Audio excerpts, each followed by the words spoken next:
You're listening to School Counseling Simplified, a podcast with easy-to-implement strategies for busy school counselors. Here's your host, Rachel Davis from Bright Futures Counseling. Raise your hand if you're ready to finally stop taking work home with you and actually start taking a lunch break. Or spend more time helping students, the reason you got into this profession, and less time doing stuff like bus duty. And if you're ready to finally use data to showcase the importance of your program and the progress your students have made. If any of those things sound like you, then I have got the ultimate solution for you, and that is my stress-free school counseling course. Now you may be thinking, wait, you've talked about this before. I have. So my stress-free school counseling course used to only be launched a few times a year, but now it is available all year long. And it is at a discounted price. This is perfect if you're the counselor who wants to work through it at your own pace. If instead of going through with a cohort and doing things together, you want to get to it when you can because you have a busy schedule. But first, let's see if you're even the right fit. Does this sound like you? You're a new counselor who wants to get started on the right track and not make mistakes and then redo things later. Or maybe you're a veteran counselor and you're feeling burnt out. Or maybe you're just a counselor who feels overwhelmed and stretched too thin. It's so hard to do all the things at once. Or maybe you're a counselor determined to change your program from reactive to proactive. Well, you're in the right place. Stress-Free School Counseling is totally for you. It's a 5-module digital course. So what that means is you get to watch video modules of me talking to you, just like I do here on the podcast, and teaching you in different areas like scheduling, organization, data collection, advocating for your role, and handling pushback. If this sounds like something you may be interested in, if you're a lifelong learner and can't wait to improve your counseling program, you're going to love this. And of course, it's stress-free. Head over to stressfreeschoolcounseling.com/enroll to get started today. You're listening to a new episode of School Counseling Simplified. Hey everybody, so to keep in touch with our theme for November, this week we're going to be chatting about data collection. If you guys have been listening to my podcast for any time now, you know that I love data collection and I love helping counselors use data tools and empowering them to use that data to track their students' progress and advocate for their position. So I have a clip from a training for you guys today all about data collection. I'm leaning into one of my favorite data collection tools and how it can be so powerful in helping you advocate for your role. That tool is the end of the year report. Now you might be thinking, end of the year, it's November. Well, it's technically almost the end of the calendar year, but we always think about end of the year as like May or June, right? Like end of the school year. And that's what this report was initially designed for. But over the years, I've seen counselors use it in different ways where they're using it quarterly, they're using it at the end of the calendar year, they're using it at the end of each semester. So I thought sharing this information in November would be super timely for you guys. I do an overview of how to use it, how it's been so powerful in my own life, and how you can make one for yourself. So let's go ahead and dive into that training. Well, let's move along into that third secret I have for you. And that is how to use data to make you feel like a boss. This is my end of the year report. Now you might be thinking, Rachel, it's September. Why am I thinking about the end of the year report? I want you to begin with the end in mind. The data you're collecting now, you're going to use on this report at the end of the year to show how awesome your services are. So an end of the year report is a report that you create at the end of the year to show how many students you served, how many class lessons you taught, and even how much time you spent with the students. And why would you do this? Well, it's a great way to reflect on your program's progress and show all of your hard work. So you've been collecting data all year long. So this is why I want to talk about it now at the beginning of the school year. So you can start collecting that data. Then at the end of the year, you can showcase this to your stakeholders, like your principal, parents, school board. You can show them what's working and even what's not working. Now, sometimes counselors are nervous to collect data, or maybe the reason they've been kind of avoiding doing it is because they're afraid that their services have been ineffective. And I want to tell you, do not worry about this. Even if the data shows us that what you're doing is not working, that is okay. It's actually good because it's helpful. And then we can determine how we can modify services to best fit student needs. Now, let me show you what this looks like in action. So here's an example of a template that I have. So the first page there, you'll have your school's name, the year, a little intro statement about what this report is. I like to talk about how my counseling program aligns with my school's mission statement. Then I have the school at a glance. So I have a website linking to the school, talking about our enrollment numbers, the grade levels that we're serving, who the counselor is, who the principal is. And then you can even add a photo of your school. You can add your school colors, logo, mascot. You can make this as cute or, official as you want it to be. But I love on that first page to pull out some fun stats, some eye-grabbing stats to catch their attention. So things you could have on there like the number of class lessons that you taught, the number of students you served in small groups, the number of individual students that you saw, the number of times or the number of students you saw every week. Then as you dig deeper into the report, so you'll see here I have an individual counseling section. So there I'll talk about how students are selected for individual counseling, that it's a referral-based process. Then I'll include some referral data. So I'll talk about the numbers, how many students were referred by a parent, how many were referred by their teacher. Then I like to share some statistics on the amount of individual students, the percentage they make up of my caseload. So maybe it would say 60% of my caseload's individual students. And how you get that number is, let's say that you see 100 students in both groups and individually. And if 60 of those students were seen individually, well, that's 60% of your caseload was spent with individual students. Then I have the same thing for small groups. I'll talk about the number of groups that I did, the number of weeks we met, the number of students in each group. You can also include things like character lessons or, SEL lessons that you're providing, parent trainings or workshops, school-wide activities that you're hosting, any clubs that you're doing, any special trainings that you went to, conferences that you attended, anything like that. Now, here's a couple tips. When you're creating this, I want you to think of two things. They both start with SP, so I like using letters to help me remember things, like mnemonic devices. So the first one is the services provided. So services provided, this is data where you're going to show how many numbers of students that you've seen, how many lessons you taught, how many groups you led, how many individual students you saw. These are showing the amount of services that you provided. This data is. The second part of data is student progress. That's the other SP, student progress. So that's where you're going to show how the students have changed from your counseling services and hopefully benefited. But again, even if they haven't benefited, that data is beneficial as well. So this is where you'll show any graphs or charts that demonstrate how your students have changed since they've started counseling services with you. So to do this, you would collect this data by doing things like self-assessments, a pre-test, post-test you would send to kiddos, and then you could assess how they've learned, the objectives that you had with them. So how does this impact more students? Well, by collecting data to assess student needs, you can see what's working well and what's not. You can then modify your counseling program to best serve all students. And this helps advocate for your position to get the recognition that you deserve. An end of the year report is the ultimate self-advocating tool. This is a chance where you can brag on yourself and show the need for your program. And you may be thinking, oh, I don't like that idea that I'm like self-serving, bragging about myself. I don't feel comfortable doing that. But you're not. You're advocating for the profession as a whole and why your school needs a counseling program. And you're showing what a great impact it's had on the school. Now, when you're doing these services provided, you can also track your non-counselor duties, and you can show your admin the percentage of time that you're using on non-counselor things. And that's a great way to impact more students because they may not be aware of this. And you can say, hey, I want to use that time to run a small group instead of doing this non-counseling task that I've been assigned. So let's see what you guys are saying. I'm seeing a lot of buzz in the chat. I love it. Let's see here. Okay, where did I leave off here? Amanda, I'm a crisis counselor for, 2,700 students among 5 campuses. That's crazy.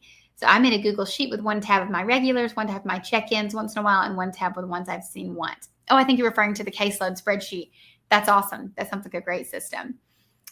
Rachel said, I like the idea of having a Google form for small group permission forms. Any examples to share? I think I have an example of a digital permission slip. Again, we can share things like this at the end of the presentation. Just remind me. Nicole loves this. Her district is very data rich. That's incredible. Let's see. Annette, would you include student work? Nicole, can you elaborate on that? I'm not quite sure what you mean by that question. Annette said, when do you have the opportunity to fill out your spreadsheet? Do you do this to wrap up your week? So Annette, are you referring to like a counseling log spreadsheet, or are you referring to the data spreadsheet? No, I did want to share, this is the end of the year report that I'm talking about, and I love this tool. But again, if you're collecting all this data now and you may be pumped on the data that you have and you're like, I don't want to wait till the end of the year to start advocating, you can do like a bulletin board or a data wall outside of your office, or if you're virtual, you can do it on your school website to show parents and teachers and your admin the incredible things that you're doing. So it could say something like, what's new in the counseling program? And it could say like, this month we're running these groups. These are the number of lessons we're doing. These are the students I'm serving, kind of like a little free sample of the data. That's a really fun way to share your program. Patricia said, love the idea of including conferences and such. Yeah, that's a lot of time that you're investing, right? Yeah, it's great for showing you are growing as a professional. So again, you're going to get a PD certificate at the end of this training. You could show that. Nicole schedules a period for clerical. Yes, so if you're, I think you're referring to like tracking those non-counselor duties, definitely. Amanda said, whenever I'm doing my Google form documenting my interventions, I make sure to add that new name to my Google Sheet or I'll forget. I'm more of a paper person, but doing all this in Google has made me much more organized so far this year. Yes. So I absolutely love using Google Forms, Google Sheets. Olivia, when you run groups with students, when do you typically run these groups? During the students' lunchtime? At my internship, we do lunch bunch groups during lunchtime. But by the time the students get their lunch, we hardly have any time to run our group session. That is a challenge that I have faced as well, Olivia, with lunch bunch. What I do is, like when I'm doing that caseload spreadsheet, I'll contact the teacher and I'll say, hey, this student's been referred to counseling for social skills. I want to do a social skills group. When's the best day or day and time for me to see them? So they may be missing some class time. But of course, this is, a skill that we view as almost equally important. It's like Maslow's hierarchy of needs, that they first need to have their social needs met before they can be able to function at the academic level. So you want to make sure to communicate that if you're getting a little pushback from students and or parents. But so if you have, 5 teachers, coordinate with them. It is challenging, but if you have students who are the same grade level or even the same teacher, that helps when you're trying to coordinate. Nicole said, I'm so doing this. It's pretty impressive, even for you to see what you've done. It is. And it's, like I said, you're going to be proud. And that's why I encourage you to do like those little sample data updates before the end of the year, because you're going to be pumped when you see your awesome results. Maria said, what are some other ways to measure progress, especially for IEP goals? I love the pre-post test. Yes. So my main things that I do, I always like to do student self-assessments because this is the student's view of how they've progressed. Now, in addition to that, so for example, a question on a self-assessment could be like, I can name 5 coping skills, and then they can try to name them before the sessions, and they may, pre-counseling, they may not be able to name any coping skills, or maybe they only know 1, or maybe they know an unhealthy one. But then hopefully by the time counseling's over, they can name 5 healthy coping skills. So that's an example of how you could measure a pre-post test. I also like to send out behavior progress monitoring forms. So those are forms I send to parents and teachers where they can answer regarding the student's behavior. And then you can track how their behavior has changed. And it's nice to do them at school and at home to see if the behavior is different at home and school. And I mentioned that I had a data freebie for you that I'll be sharing at the end of this presentation. And sneak peek, it's one of those. Annette said data overall. Tammy is agreeing with Olivia about lunch and recess. Yeah, it can be tricky. If you do pull from lunch or recess, you want to make it pretty engaging so they're not bummed out. Wendy bought my end of the year data report last year and it was awesome. Oh, good. Thank you. I'm so glad. She works at 2 elementary schools and her principals were so impressed. I love it. The first year I did this, I sent it to my principal, and then they even sent it to the superintendent, and she personally reached out to me in an email to thank me, which as a first-year counselor, I was like, it was starstruck. It was awesome. And I just felt so pumped and so seen and valued. It was amazing. Haley loves the wall idea. A lot of teachers don't understand what we do. Exactly. Nor do parents. And Nicole asked, for example, in your end of the year report, would you include lessons you've done and maybe sample of student work that may have been done as a result of an activity done in your lesson? And yeah, you could include student work. I haven't done that. I would list like the lesson topics or the topics, and then for what you've been working on with the student as well. And then I like to use, so if you do your self-assessments in Google Forms, if you click the results tab, it auto-populates pie graphs for you, and you can screenshot some of those and put them in there to have some pretty graphs. So it could say 60%, well, hopefully higher than that, 80% of group students are now able to name 5 coping skills. But Nicole's saying especially for your at-risk students. Yeah, this is completely customizable. That's just an example of what I've done in the past, but you can definitely get as creative or as detailed as you want with this, whatever you think would best represent the data at your school. Catherine said, I just did a Google survey that all my teachers did. I asked them to give me 4 times in a week that I can pull kids and or do a small group. It's been so awesome because now I have a complete schedule worked out that works for each grade. Oh, that's genius, Catherine. I love that idea.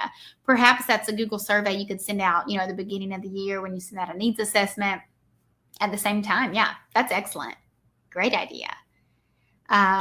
Yes, and Michelle said, how much is the end of the year report? So we'll link to it later. I honestly don't know off the top of my head. I think it's $5, but there's an opportunity for you to get it for free or as an included resource. I'll share a little more about that at the end. I have a lot to share at the end, so y'all have to remind me a couple of these things. Maria said, I want to start a lunch bunch and hope folks will be on board. We're sharing the building and need more space. What are some activities we can do during that time? Students already participate in advisory blocks. So for a lunch bunch, I would do follow any small group curriculum. I don't want to take up too much of your time, so I'm going to move on. I don't want to give too many examples on that right now. But as far as wanting folks to be on board, that's what data is for. If you have data, you can say, look how positively this impacted these students. That's why I want to do more groups. People are going to buy in when they see the numbers, right? It's not an opinion, it's a fact, and the data can show that. Cindy said, in Australia, we apply for funding and need to motivate it through reporting and records. Exactly. We've been finding this incredibly difficult from the social well-being side, and this will be very valuable. Yes, amazing. That's rad. You're in Australia. I didn't realize that until just now, Cindy. But yes, I absolutely agree. This is how you can communicate it. Like I said, especially for fundings, grant money, more time. If you want more counselors, perhaps your school has an increase in their budget. I know a lot of schools got an increase in their mental health student services budget due to COVID funding. So this can show the need for your program, and maybe you can even get a new counselor to help relieve you of some of your services. Okay, this is great. Tell me, guys, what are you most proud of? Number 1, the groups led. Number 2, class lessons taught. Or number 3, trainings attended. So let me know in the comments, what data are you most proud of? I know you've got some great data.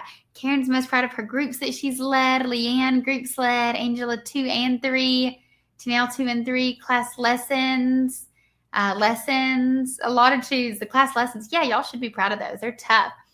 Patricia's a first-year counselor, most looking forward to group data. Yeah.